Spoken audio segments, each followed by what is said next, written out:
Magandang gabi po sa ating lahat. Gusto ko po kayong makasama ngayong gabi sapagkat alam ko kayong lahat na nandito ngayon ay matatapang. Yes. Kasi po sa House of Representatives, konti na lang po yung matatapang doon. Kaya sana gusto ko silang imbitahin lahat dito para tumapang naman sila. Para ipagtanggol nila ang karapatan ng bawat isang mamamayang Pilipino. Tingnan po ninyo ang nangyari sa akin. Pati hopya po na kinakain ko, inaagaw na nila sa akin.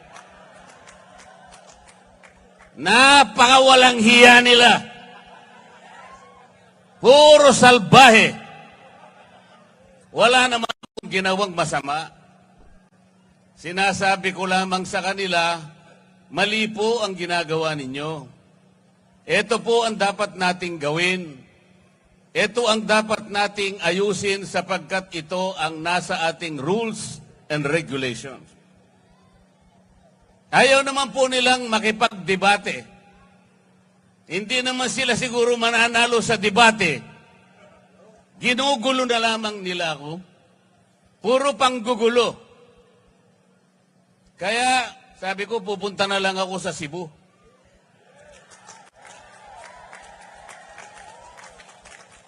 Mas gusto ko pang kausap ang mga tunay na tao na nandito ngayon. Sapagkat sila, alam nila ang problema ng ating bansa ngayon. Ang presyo po ng bilihin ngayon, lalong-lalo na po ang pagkain, masyado na pong mataas. Kawawa na po ang ating mga kababayan, lalo na po yung nasa panig ng mahihirap. Hindi po nakikita ngayon ang problema na yan. Kaya lalong lumubha ang kahirapan sa ating bansa dahil sa korupsyon. Lubog na hirap ng humirap ang ating buhay. Tingnan po ninyo, halos 30% po ng pera ng bayan ay napupunta lang sa korupsyon. Ano po ang epekto nun? Pati education nagsasuffer. Pati public health nagsasuffer. Sinasabi ko po sa kanila, napakinggan nila ako, itinuring nila akong kalaban. Kalaban nilang lahat. Tinanggalan po ako lahat ng committees sa House of Representatives. Ipinaglalaban ko lang naman na ibaba natin ang presyo ng kuryente sa bansang ito. Tinanggal po nila ako sa Committee on Energy.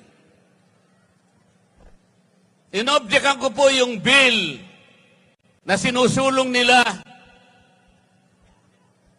doon sa Nordeco, sa bandang Mindanao, at doon sa Samselco, sa Zamboanga City.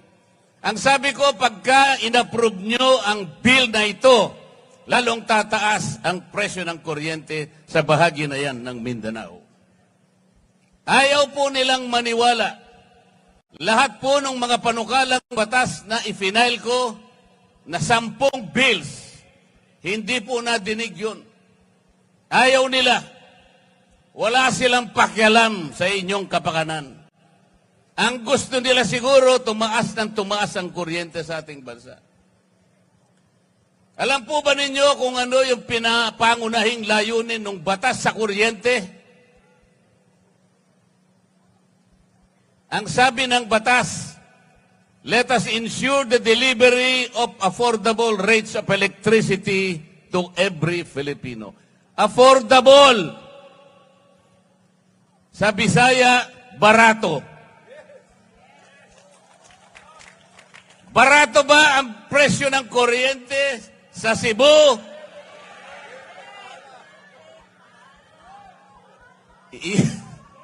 Yung batas ng kuryente nagawa 24 years ago, 2001. The underlying objective is to bring down the prices of electricity in this country. It did not happen after 24 years. Bakit pa tayo gumawa ng batas kung yung pinakalayunin hindi naman natutupad? Tayo na po ngayon ang pinakamataas ang kuryente sa buong Asia. Yan po ang totoo. Kaya humirap na ng humirap ang ating buhay. Ako dahil ako'y nakikipaglaban sa karapatan at sa katwiran, wala na po akong committee ngayon. Pati po yung aking mga allowances tinanggal na rin po. Pati po yung aking membership sa commission and appointments tinanggal na rin po. Pati po yung mga pinadadaan sa akin na pantulong sa mga may sakit, yung mga pondo namin sa ospital, biglang finris po lahat. Gusto nilang parusahan si Dante Marcoleta. Hindi po ako ang napaparusahan, yung kababayan po nating may sakit na gusto nating tulungan. Ganito na po ang nangyayari sa House of Representatives.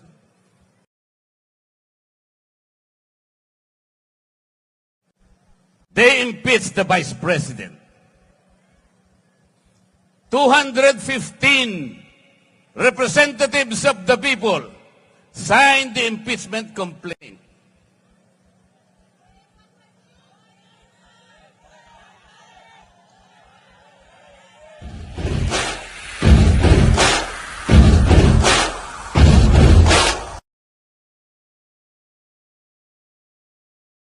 Walang basihan ang impeachment complaint. There is no basis for that. Tinangka nilang usisain yung confidential funds daw ng Vice President. I asked them, okay, kung gusto ninyong umpisahan ang pag-iimbestiga ng confidential funds, bakit ito lamang opisina ng Vice President i-imbestiga ninyo? There are more than 400 offices and agencies of government which are recipients of confidential funds. And they too were notified by the Commission on Audit to submit some kind of requirements. I asked them, ipaliwanag nyo nga bakit in-isolate nyo? Why did you only target the office of the Vice President? Why? Wala po silang sinasagot sa akin. Ayaw nilang sumagot because they cannot explain. Then I told them, bakit kayo ang nag-o-audit? Tayo na ba ngayon ang Commission on Audit? Ayaw nilang sumagot. I told them, the last time I checked, there is only one office tasked by the Constitution to perform audit and investigation of the expenditures of public funds. Only the Commission on Audit. Nothing more and nothing less. Sabi ko sa COA, Mr. COA, ayaw sumagot ng mga kasama kong magagaling. They cannot probably explain why they usurp your responsibility. Kayo ang sumagot. Bakit ninyo sinurrender ang inyong tungkulin dito sa komisyon, dito sa komite na kung tawagin ay Committee on Good Government? Actually, Committee on Bad Government yun eh. Sabi ko sa COA, meron pa bang opisina bukod sa inyo ang binigyan ng karapatang mag-audit? Ang sagot ng COA, wala na po. Ibig nyo sabihin, exclusive kayo dito? Opo. Eh bakit ninyo binigay sa House of Representatives ang tungkulin ninyo? Yung audit po, nag-uumpisa lang mag-audit. Initial findings pa lang. Wala pang conclusion. There is no finality of judgment. Everything else is questionable. Everything else is assailable and appealable. Pero kinuha ng House of Representatives. Paano nangyari ito? Ayaw po nilang sumagot. Isang tao lang ang nagdidikta sa House of Representatives. Napapirma niya ang mahigit na 200 na kasamahan ko sa House of Representatives. Paano nangyari yun? Did the more than 200 representatives consult their constituents kung pipirma sila o hindi? They did not consult anybody. Sila lang ang nagdesisyon kasi mawawalan daw sila ng projects. Mawawalan sila ng akap. Mawawalan sila ng ayudang ibibigay para sa ganon ipamigay sa mga botante na akala nila'y mabibili nila ang boto ninyo. Sa mga matatapang na mamamayan ng Cebu, kung kaya po ninyong huwag tanggapin, huwag po ninyong tanggapin. Kung kaya po na huwag tanggapin, huwag tanggapin. Dahil ito lamang ang magsisilbing sampal sa kanilang mga muka.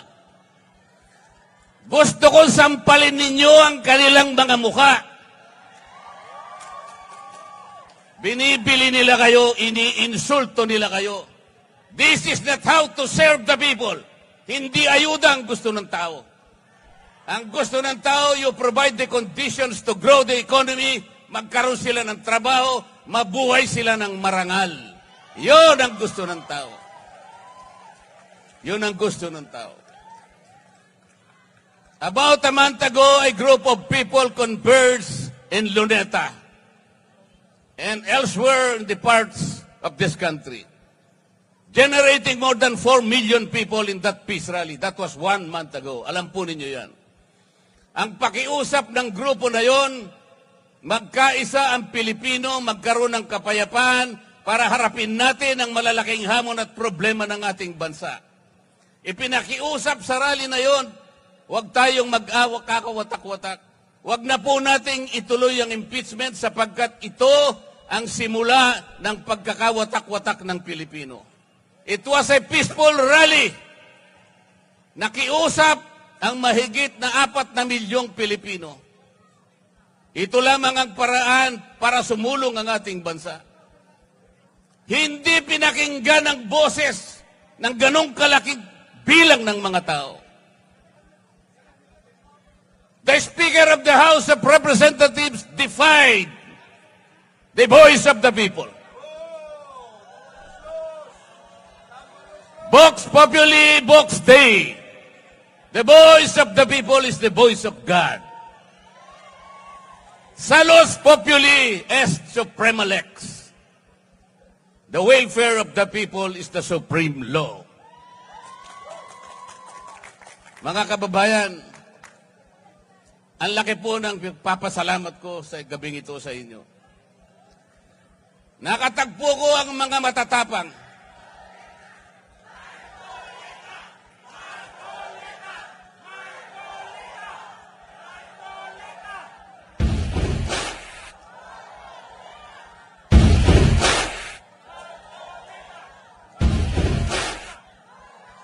Tonight, let us make a solemn vow. Tonight, let us make a covenant. Let us resist the temptation. Let us repel the vindictiveness of one man, the leader of the House of Representatives. He is responsible in weakening our institutions. Kinuha nila yung pera ng PDAP. Kinuha nila yung pera ng PDIC. Kinuha yung pera ng DBP. Kinuha ang pera ng PhilHealth.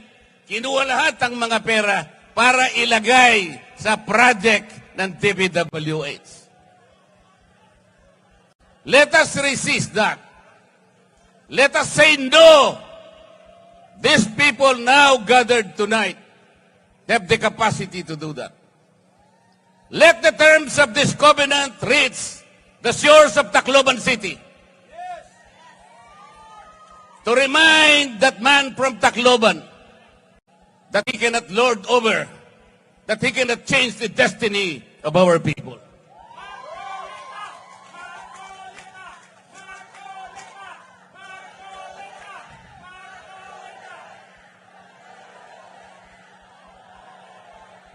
They want to impeach the Vice President because he wants to become Vice President. Hindi po pwede. It cannot be done. It cannot be done. They invented the Quadcom because they want to prosecute the former president. Hindi siya para inquiry in aid of legislation. Wala pong legislation na matino ang ginawa ang Quadcom. For more than 13 hearings, makita po ninyo yung ginawa nilang panukalang batas. Kahit na grade 5 student, pagtatawanan yung ginawang batas. Because it was not really intended to enact laws or to supplement in making laws. It was principally designed to prosecute and persecute the former president. Ganito po ang gusto nilang gawin sa ating bansa. Kapag wala pong tumayo, kaya po kami nandito ngayon. Sinabi na po nung tagapagsalita kanina, meron pong alternative. Meron pong 9 na senatorial balls ang PDP laban. Iboto nyo po silang lahat. You need people in the Senate to frustrate the impeachment. Kapag ka po hindi kami nakarating doon, they will find the Vice President guilty. Ganon po ang mangyayari. It's a numbers game. Kaya po nakikiusap kami. Please send us to the next Congress. And we will fight for you. We will fight whatever it takes. Para sa inyo po.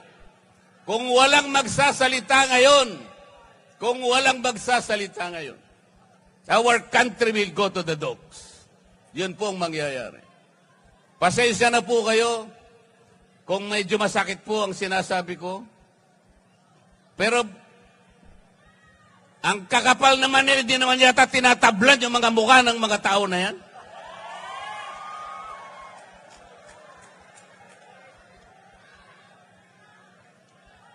Tulungan niyo po kami. At bago ako magtapos, meron po akong ibubulong sa inyong lahat.